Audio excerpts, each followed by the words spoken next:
welcome to this week's Physiomed podcast. It's Stephanie here, and I'm here with Matt Munro at Physiomed Milton at 705 Nipissing Road.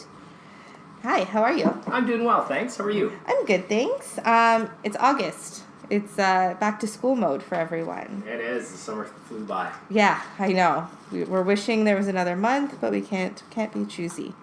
So going back to school is a big thing, and I think with backpacks and shoes and certain posture, sitting at a desk all day, there's a lot of things that I'm sure you could offer parents and kids and teenagers alike.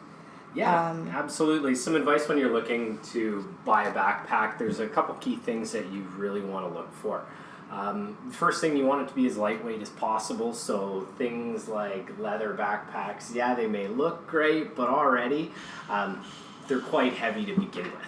So function over fashion. Yeah. It's a hard one. Exactly. Okay. It might save you a little money too, having to stay away from that leather backpack. But you're looking for something very lightweight for your kids. You want something that has a nice wide shoulder strap for them so it distributes the weight on their shoulders. If you can find one that also has a waistband, it's going to really help to distribute the load on your child. Okay. Something with a lot of compartments as well is going to allow you to distribute the weight so it's not just sitting on one spot. Just right down the center. Exactly. Okay. And so when you're wearing a backpack, I mean, a lot of people get these like messenger bags and the side bags and like the totes. Is that kind of affecting you? It will. Depending on how much weight you're carrying day to day, loading only on one side is going to cause those muscles to be working more than they need to, just on one side. And that can start to lead to imbalances in the musculature around the spine, in the upper back. And down the road, you can actually lead to things like back pain, spinal alignment issues. And those are things that we can avoid by simply wearing a backpack that has two straps, not wearing a messenger bag, or wearing a backpack that has two straps with both straps. Even those funky little ones with the wheels that were popular for a bit there, I think those were probably the best. If you wheel your backpack to school, I think you have a few too many books in your bag. Oh, okay. Got it. And so, I mean, once they get to school and they're sitting at a desk all day or they're in a lecture hall, what's the proper posture? Because kids like to slump and they like to get comfy. They do. They like to kind of rest with their head on the desk. But you want to sit up as tall as possible. If you picture sitting and a string going from the very top of your head and somebody pulling on that string, it's going to straighten you right up nice and tall.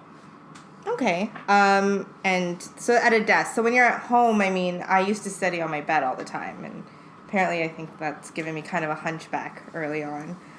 Is that bad? Yeah, you want to avoid laying down and cranking your neck upwards to see the screen. Avoid prolonged periods working on a laptop where everything's very small and you're kind of hunched over your laptop. So you want to be working at a station that's at the right level where you can maintain a nice tall posture, see the screen directly in front of you.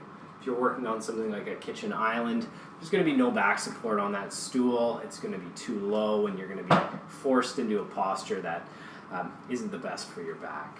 Right, and then if you are on one of those kind of higher bartender style stools, there's no foot support. So does that also affect Absolutely. everything? When you're sitting, you want to have your feet planted on the floor to help support your body. Okay, and now going back to like crouching over a laptop, because a lot of kids, they don't have desktops anymore and they don't have a full office. If you're on a laptop, what would be the best sort of position, as well as like your laptop's always going to be shorter than you. So how would you kind of adjust things to be optimal? Things like a wireless keyboard, a wireless mouse are fantastic additions to any laptop.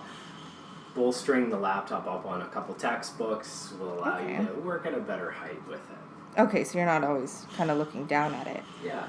And what are some of the long-term effects of kind of avoiding or neglecting to take these measures? We see a lot of people come in with headaches. We see shoulder injuries from poor posture.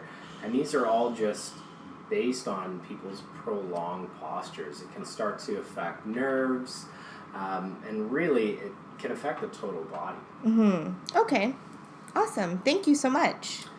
And hopefully everyone kind of listens about posture, because in school it's hard. It's not easy. Absolutely. A couple other things you really want to think of, especially for younger kids, is they're not moving out of the house. They don't need to take the kitchen sink with them. You want to keep the load about 10% of your child's weight, maximum 15% of their body weight, just so that way they're not struggling to get to school. Yeah, exactly. Okay, so when it does come to choosing a backpack, how can you help them?